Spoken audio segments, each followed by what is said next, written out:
G'day, thanks for joining me. Tonight we're going to have a talk about the flight computer, also known as the E6B flight computer. It's one of my favourite navigational tools. I'm going to show you just a few little tricks and things that you can do with them and just to show you why I think it's such a good tool. So enjoy the show. So this is a Jeppesen E6B flight computer.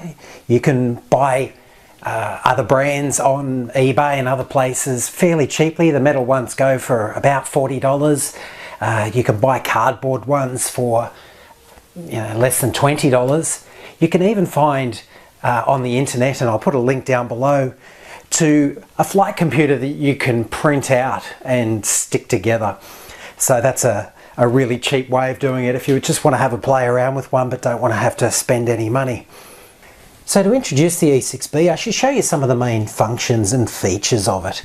The flight computer has two main scales on it. It's a logarithmic circular slide rule. It has two scales on it, the outer scale here on the black and the inner scale here on the silver, and the center wheel here spins around.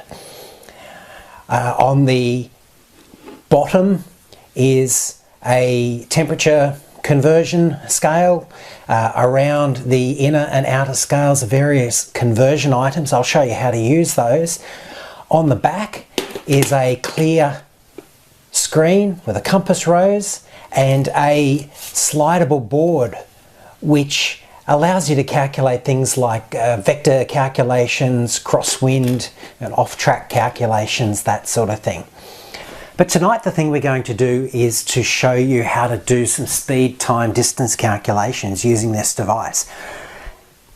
When you're a pilot, you've got a lot of things going on and you want to be able to do your calculations very quickly. You don't want to have to muck around with calculators and remembering formulas. So this device does a lot of the calculations for you. If you remember your school mathematics, you'll know that distance equals speed times time. So this circular slide rule will do that calculation for you without you having to calculate it.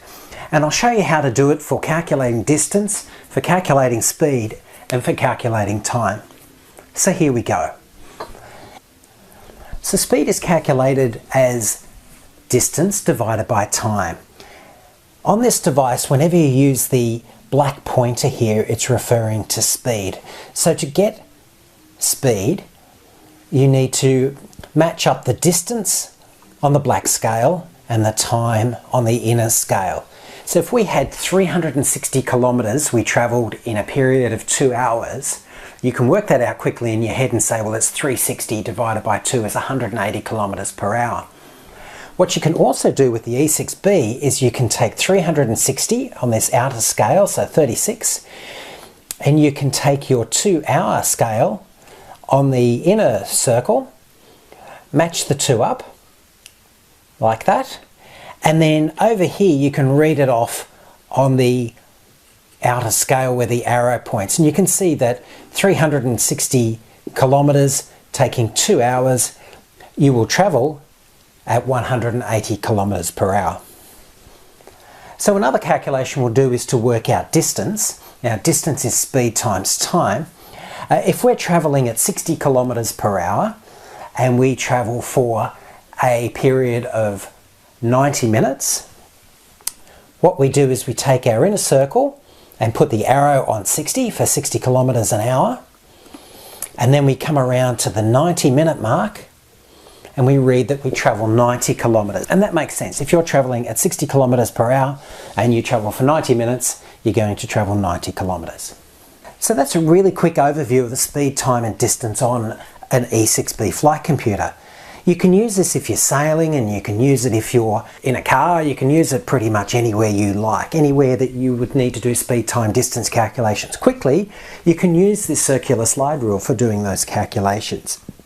I really hope you've enjoyed this presentation. If you'd like it, then please give us the thumbs up. If you would like to subscribe, then please click the subscribe button, and if you've got any comments, then feel free to leave them below and we'll certainly answer them for you. Have a good night and we'll catch you soon. Bye-bye.